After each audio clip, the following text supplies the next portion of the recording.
Doesn't portray a character, he's just himself. He's friendly and sociable with the people he likes, but if he doesn't like you, you're in trouble. His former roommate Shelton Benjamin talks about it in an interview.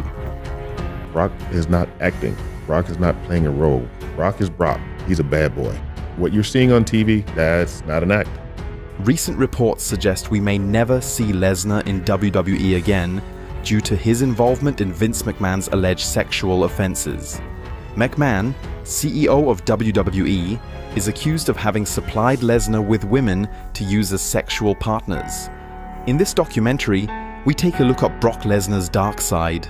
What is he really like?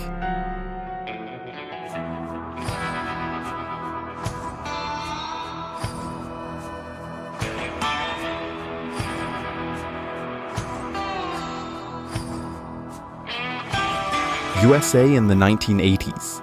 Somewhere in the middle of nowhere, a beast is born. Webster, South Dakota to be exact, a small town so far off the map, there's no bigger city nearby as a point of reference. This desolate part of the Midwest is as country gets. Lesnar's parents raise him on the family ranch. They say Brock wanted to help drive cattle when he was just 4 years old. His parents seem warm, unassuming, the average small-town folk. But it soon became obvious that their child was anything but ordinary. Brock was bullied in school. He got into scrapes regularly.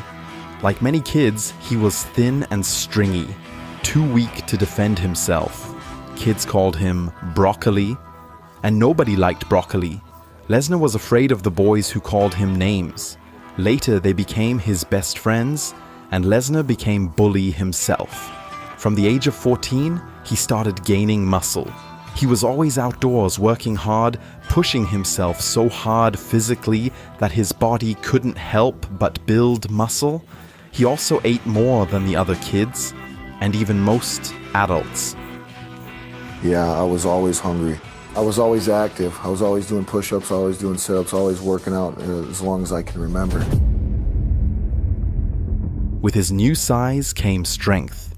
Brock was confident. He wouldn't take anything from anyone anymore. An attitude that would stay with him for the rest of his life. If someone got on his nerves, his default response was to beat them up. Brock says he was a very aggressive child. His wrestling coach says he was hard to rein it at times, and that he had a short temper. The other kids were scared of him. No one wanted to get in the ring with him because Lesnar took it seriously. He put in the effort, and he really liked to win. But that's what it is. It's just one-on-one. It's basically a legal street fight with a few rules. That's what I liked about it. He always had a little bit of a temper and was very aggressive. His mindset is filled with ambition. An ambition to put himself above the competition, to come out on top. It's not enough to participate, Lesnar needs to win. He doesn't care about the educational aspect of sports, and he doesn't care about other people's feelings. What fuels Lesnar is the feeling of being stronger, physically dominating others. In short, he loves to fight. In an interview, he says he was born to fight. Look like a killing machine, don't it? Born to fight, fight to kill, but ready to die, but I never will. Lesnar is a fighter. When people ask him what he wants to do with his life, he's stumped. All his classmates talked about being a firefighter or going to college, but not Lesnar. He wants a job that involves fighting, so at 17, he joins the military. As a soldier, he would defend the freedom of his country with his life. His family is proud, but Lesnar doesn't understand why all of a sudden he should be treated as a hero. All he wanted was a challenge and the opportunity to do what he does best and get paid to do it. However, when he is called in for his military service and subjected to routine health tests by the medical personnel, things take an abrupt turn, and Lesnar is assigned an office job due to his color deficiency. Lesnar has trouble distinguishing red from green, and at times, right from wrong. Again and again, he gets himself into trouble. He still loves fighting. He still loves the feeling of physically domineering others. He gets that thrill from winning a bar fight, but not from doing paperwork in the military office. So, he quits. He's disoriented, doesn't know where to go or what to do. Eventually, he starts working for a construction company, a typical small-town job, 9 to 5, living for the weekend, for the beer at the bar, and the rambling conversations that lead nowhere, only to dream, in a restless sleep, of a purpose. The next stop, college. To say the least, Lesnar isn't the studying type. He skips lectures, doesn't turn in his assignments, and never actually graduates. Still, his time in college did wonders for him because he got back into amateur wrestling. At the University of Minnesota, Lesnar won the NCAA Wrestling Championship in 2000. A huge success. Now considered the best wrestler of his age group and weight class, Lesnar leaves college, not with a slip of paper, but with a contract offer from WWE. Brock Lesnar was the next big thing, rated higher than other young talents like John Cena, Randy Orton, or Batista. Reports of the time say the WWE paid him an enormous salary of $250,000 just to start training for his professional wrestling career with the company. Everyone who works with him agrees he's the most intense athlete they have ever encountered. He's the most talented, most gifted athlete I've ever seen in my life. Built of concrete and steel, and just is the most gifted athlete that I've ever seen. He's absolutely one of the best professional wrestlers on the planet. When he wants to show up. WWE scouts rarely make a mistake. With Brock Lesnar, they have discovered a once-in-a-century caliber of talent. Later, Lesnar says God sent him to this world to be a pro wrestler. His rise is meteoric. WWE boss Vince McMahon had never pushed anyone as quickly and as strongly as Brock before. He put all his eggs in one basket, made him the face of the company, had him win the world championship. A daring move by the genius of the wrestling industry, a gamble. Things go well for a while, but soon Lesnar realizes the true challenges of the wrestling business. The jam-packed schedule gets to him, and he longs for the free weekends that a regular job would afford him. Jumping from plane to plane, city to city, his distinctive red face wanted across the country for press calls and TV appearances, wrestling 5 nights a week, living out of a suitcase, and then the constant challenge of social interaction backstage. The touring lifestyle drains him. He's just not cut out for it. Because Brock Lesnar is an introvert, that doesn't mean he's reluctant, shy, a wallflower. Far from it. But introverted people need time alone to recharge and recover. However, with this hectic schedule, that was rarely possible. Lesnar emphasizes in interviews how challenging it is for him to be constantly dealing with people. I really don't like people. I'm sorry, I don't. That's just who I am. That's why I live out in the middle of nowhere. And I like to go and just get away from the people, and I just like to be left the fuck alone. It just exhausts me, and so I gotta go and like recharge up. Lesnar wants to be left alone, and his lifestyle reflects that. Like his parents, he owns a ranch in a remote, rural area. No neighbors, no small talk. His property in Canada is secluded and highly secured, with an 8-foot fence around it and a security gate for entry and exit. This is the life Brock has chosen for himself. But of course that wasn't possible back in 2004. There were huge expectations for him to perform without fail. He was supposed to grow into an approachable backstage personality, to act as a locker room leader, an extension of Vince McMahon. But with the amount of social interaction that required, Brock found it hard to represent himself in a good light, let alone the company. He resorts to using alcohol, drugs, and painkillers to relax and distract himself, becomes increasingly more irritable, and gets himself into verbal and physical conflicts with his co-workers. For example, he once had a fight with Curt Hennig when they shared an airplane to the next show. Hennig was drunk and provoked Lesnar. Eventually, the situation escalated. Annoyed by the strains of full-time travel, Lesnar tackled Hennig against the airplane door. He almost tore it off its hinges, terrifying all passengers. Around this time, the name Brock Lesnar had a distinct reputation as a loner, irritable, unpredictable, a real asshole. You better not mess with him. Soon Vince McMahon realized his predicament. The next big thing is everything he wanted as a wrestler, but not as a person. Vince needed someone who could represent WWE, and it wasn't Brock. He later found the perfect face of the company in John Cena. But Lesnar doesn't care. He wanted to leave, get out of the company, out of the hell that was working with WWE. Vince was angry that after everything he had done for him, Lesnar would just quit. But Lesnar is done, finished. He signs a dissolution agreement stating that he can't wrestle again until the year 2010. But Lesnar is not the type of person that lets a piece of paper dictate what he can and cannot do. He doesn't care about the contract and moves to Japan to work for New Japan Pro Wrestling, violating the formal agreement he had with Vince. The schedule there is more relaxed, and Lesnar enjoys the change of scenery living in a foreign country. New Japan officials recognize his potential early on and let him win the IWGP Heavyweight Championship in his very first match there. The legal dispute between Lesnar and WWE is eventually settled. Then, in 2006, Brock Lesnar fights Nakamura. The two of them would later meet again in WWE, something Nakamura said he wasn't too happy about. After working with Lesnar, Nakamura was down, withdrew into the backstage area and cried. In an interview later, he said Lesnar behaved disrespectfully, that he looked down on many Japanese wrestlers and their culture, and that he had no love for wrestling. He's right.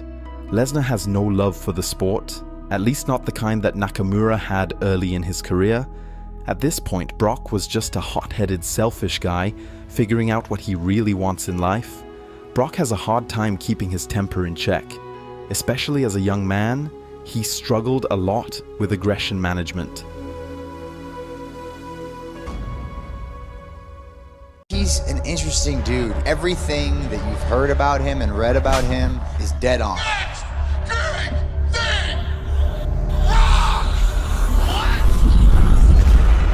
You know, he was actually saying things that would probably get him cancelled, like homophobic terms that you shouldn't be saying. One serious incident occurred during his football days. During a joint training session between his Vikings and the Kansas City Chiefs, Brock sees an opponent act disrespectfully towards one of his teammates. Then, at the next play, he takes his shot. Lesnar grabs the man and suplexes him. Right in the middle of the play. Right there on the football field. Going for a triple! A third and final Undertaker!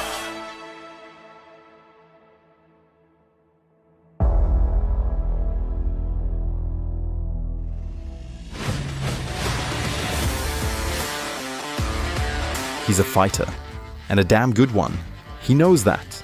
That's why he never shies away from a fight. What he doesn't know is that even officially, he would soon be known as one of the best fighters the world has ever seen. Lesnar's football career ends in a car crash. The seemingly invincible Brock Lesnar taken out by an accident. Broken jaw, left hand too, internal injuries, football off the table. After the accident though, something happened that he would remember for the rest of his life. Brock Lesnar walks into a tattoo studio in Phoenix, Arizona, drunk. He gets a gigantic tattoo, a menacing one. The sharp sword with the knuckle grip starts just above the navel and goes all the way up to the throat, almost into the throat. In his autobiography, he writes about it. I felt like life was holding a sword right up against my throat, so I went under the ink gun because I never wanted to forget exactly how I felt at that time. The tattoo on my chest has so much meaning to me. In some ways it's funny because the period of my life that I'm talking about is a time I so want to forget, but I know I can use this memory as motivation. Lesnar's body boasts other dark motifs. For example, a large demon head with large teeth. Written underneath is the morbid statement, "Kill 'em all." Surely Brock would have excelled at football too if it hadn't been for the accident, because whatever Lesnar sets his mind to, he dominates. In the UFC, he climbs the rankings and becomes the heavyweight champion, earning him a new reputation as one of the best martial artists in the world. Easily, he destroys the biggest names the sport has to offer and divides the history of MMA into a time before Lesnar and the time after.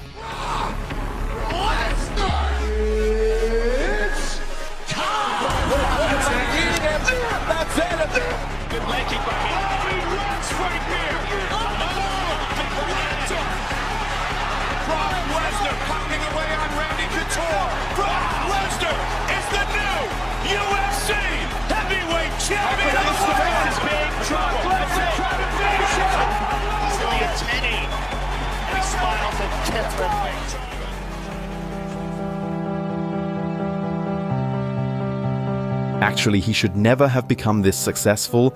His training was short and, according to experts, nowhere near thorough enough to compete on a professional level in the UFC. But human set boundaries and expert opinions mean nothing to Brock Lesnar. This man can break any rule and redefine it through his exception. The only thing that could stop him was his declining health. The doctors say this time it could be life-threatening. Because Lesnar is too sick to be in peak physical condition, he loses the UFC Championship title to Cain Velasquez. Later, after his WWE comeback, he returned to the octagon once more to fight Mark Hunt. His opponent, one of the best heavyweights of all time, was tough, but not tough enough. Lesnar defeated him in an impressive performance, despite evidence of doping. Another one of the greats, Conor McGregor, also returned to the octagon after a longer break. But his return wasn't successful. He says, once you're out, you're out. Apparently, that doesn't apply to Brock Lesnar, someone who McGregor used to make fun of. Lesnar's response is telling. I take shits bigger than that kid, all right? In 2012, Lesnar celebrates his WWE return. It's just a job for him, yes, but there are some arrangements with Vince that make the whole thing much more bearable. Lesnar doesn't have to tour as frequently anymore. He makes fewer appearances for more money. He's earned that status. Vince is cautious. Maybe he's still a bit angry about what happened last time, but from a business standpoint, he has no other choice than to rely on Brock again. So he receives another push like no one has ever seen, and he gets to break The Undertaker's streak at WrestleMania. Now and then, he pops up in WWE for the paycheck. In 2015, the entire Raw crew was grounded at the airport due to a snowstorm. Many wrestlers and backstage staff members were stuck in one place together. To make the best of the situation, Lesnar spent a lot of money insisting that the hotel bar remain open all night. Alcohol seems to be something he can use to connect with others. Seth Rollins took advantage of that. He knew that Lesnar likes his Mountains Blue, so he brought him an ice-cold six-pack of Coors Light, Lesnar's favorite beer, to the backstage area to break the ice. Dealing with Lesnar is anything but easy. Many people he looks down on, for instance Dean Ambrose, he never quite respected him. That's why their match at WrestleMania 32 was so disappointing. They just couldn't get along. After the match, Ambrose was frustrated. Unlike his Shield colleagues Rollins and Reigns, he couldn't warm up to Lesnar. Brock still doesn't like a great deal of people, and chances are that will never change. He may be older, more mature now, and not as impulsive as he used to be, but there is still that glint of anger, of untamed aggression. At SummerSlam 2016, he and Chris Jericho got into an argument. At this point, Jericho was already a legend of the sport and a trusted veteran of the wrestling business, but that day simply a man blind with rage. He was doing a match with Randy Orton and he was butchering him with elbows to the head. I didn't know if it was planned or not. Elbows to the side of the head can kill you. Your temple, if you get hit hard enough in the temple, you die. I was fucking angry about it, and Brock came through, decided he wanted to come challenge me, and we got into a little bit of an issue. And I was like, fuck this guy. I don't give a shit how big he is. Like, I don't fucking care. He was actually saying things that would probably get him canceled, like homophobic terms that you shouldn't be saying. When Lesnar showed up backstage, Jericho confronted him. The two superstars faced off, and a fight was imminent.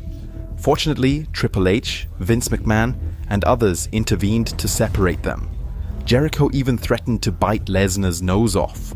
Whether or not he would have survived the attempt is another question. He might kill me, but he's gonna walk around for the rest of his life with no fucking nose. But Jericho's concern was justified. Orton suffered a concussion at the hands of Lesnar and went out of commission for over a month.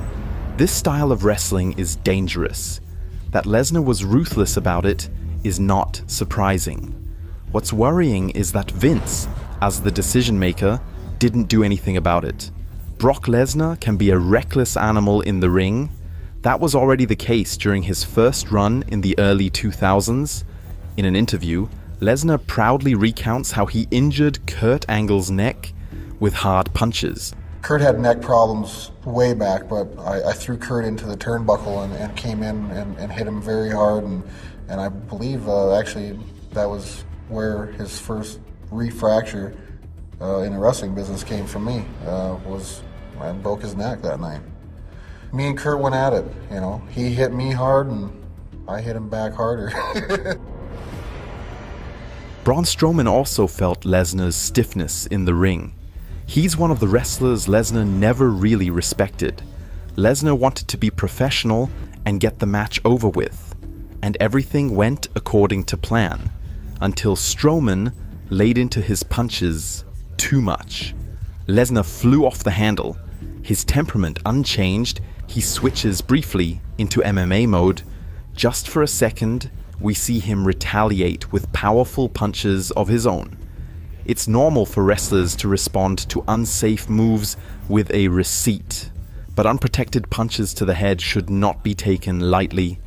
Many WWE wrestlers criticize Lesnar for his reaction that day. There are more incidents involving the aggressive side of Brock Lesnar. Even towards Vince McMahon, he doesn't hold back. After the main event of WrestleMania 34, we see a visibly upset world champion throwing his title at Vince. Lesnar is angry with the crowd, who paid no attention to the match and played beach ball instead. He rages backstage, fed up. Only his wife Sable gets him to calm down.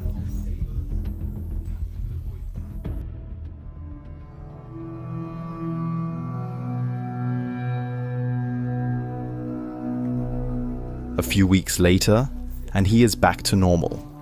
Back home, roaming through the woods in search of game. Brock is an avid hunter and a registered member of the NRA. Hunting is a part of him. There are regulations, of course, but that doesn't mean he'll adhere to them. In 2011, authorities held him accountable for a violation of those regulations. He'd shot a mule deer but failed to tag it properly. The penalty, $1,500 and a suspension of his Canadian hunting license. But that wasn't the only run-in Lesnar had with the law. In 2001, police had arrested him for alleged possession of steroids. That was during his time in the WWE Developmental League, OVW. The substances turned out to be perfectly legal and the police stopped their investigation. Staying in line doesn't make it very high up on the list of Lesnar's priorities. He breaches contracts, dopes in combat sports, hunts in his own way, and doesn't like being interfered with. A conservative Republican and Trump supporter. He loves his freedom and often sees it threatened, mostly by other people. He doesn't like people. He fights people. A few people he loves dearly. A few friends he holds in very high regard. The Undertaker, for example, even though they had their differences, During a UFC appearance of Lesnar, the two of them bumped heads. Dana White remembers in an interview, him and Brock have some beef, and Brock walked by him and he said something to him, and it blew up into that whole thing that happened. It's like you're at a loss for words here. You want to do it? There was Brock Lesnar right there. The Undertaker just called me a couple days ago and apologized for that whole thing, yeah. Brock Lesnar is like a loaded gun with a hair trigger. He doesn't need a lot to go off.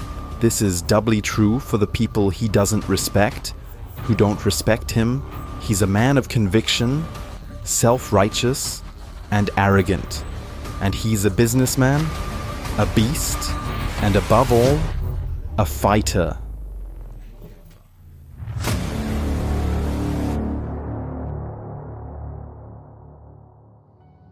Thank you for watching this video.